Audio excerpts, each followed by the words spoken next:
Hello' কি খবৰ আশা ৰাখিছোঁ সকলো ভালে আছে। আজি এতিয়া বৰা চাউলৰ ঘিলা পিঠা এটা ৰেচিপি লৈ আহিছোঁ আপোনালোকৰ মাজলৈ। যিহেতু বিহু পাইছেহি আৰু মায়ে সেইদিনাখন বৰা চাউল কেইটামান খুন্দি ৰাখি থৈছিলে, তো আজি মই ভাবিলোঁ চাহৰ লগত খাবৰ কাৰণে ঘিলা পিঠা কেইটামান বনাওঁ আৰু যদি বনাইছোঁ সেইটো কাৰণে আপোনালোকৰ লগত শ্বেয়াৰ কৰিলোঁ।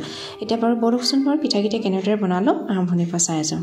প্ৰথমতে মই গুড় লৈছোঁ আৰু গুড়খিনি মই মিহি মিহিকৈ কাটি লৈছোঁ।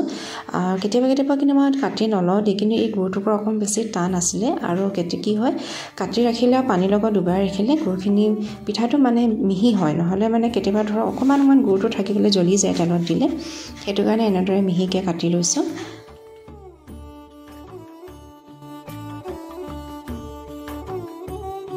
আৰু এতিয়া গুড়খিনি মই অকণমান কুহুমীয়া পানী দি লৈ অলপ টাইম তিয়াই ৰাখিম। বৰ বেছি টাইম নহয়, 5-10 মিনিটমান ৰাখিলেই হৈ যায়।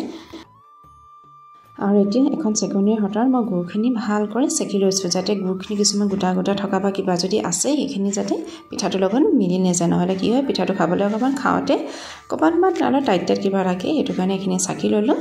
আৰু এতিয়া মই এই গুড়ৰ পানীখিনি দি পিঠাখিনি ভালদৰে সানি ল'ম। আৰু এয়া লৈছিলোঁ মই বৰা চাউলৰ গুড়ি কৰি ৰখা পাউডাৰ। এনেদৰে আপোনালোকে শুকুৱাই ৰাখিব পাৰে।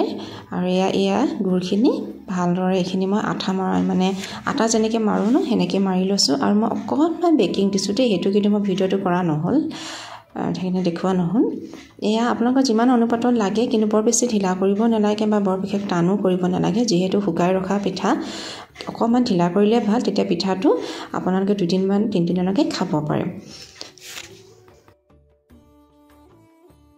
এয়া চাওক মই পিঠাগুড়িখিনি ভালদৰে সানি ল'লোঁ আৰু এনেকৈ ৰুটি মৰাতকৈ অকণমান কোমল কৰি ৰাখিছোঁ। যিহেতু মানে ৰ'দত শুকুৱাই ৰখা হৈছিলে, অকণমান ঢিলা কৰি ৰাখিছোঁ যাতে পিঠাকেইটা কোমল হয়।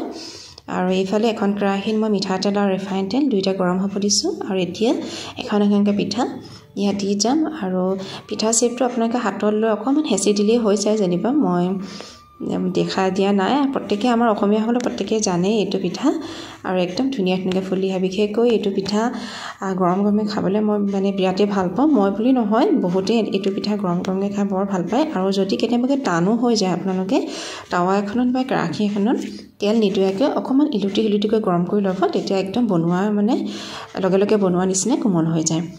তো আজি ভিডিঅ'টো এনেদৰে আপোনালোকৰ মাজত আগবঢ়ালোঁ। ভিডিঅ'টো চাই কেনেকুৱা খাবলৈ জনাব নাপাহৰিব। ভাল পালে লাইক কৰিব, কমেণ্ট কৰিব।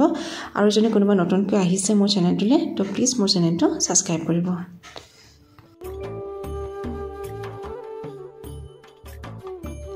আৰু এইফালে মোৰ পিঠাকেইটা একেবাৰে ৰেডি হৈ লওঁ।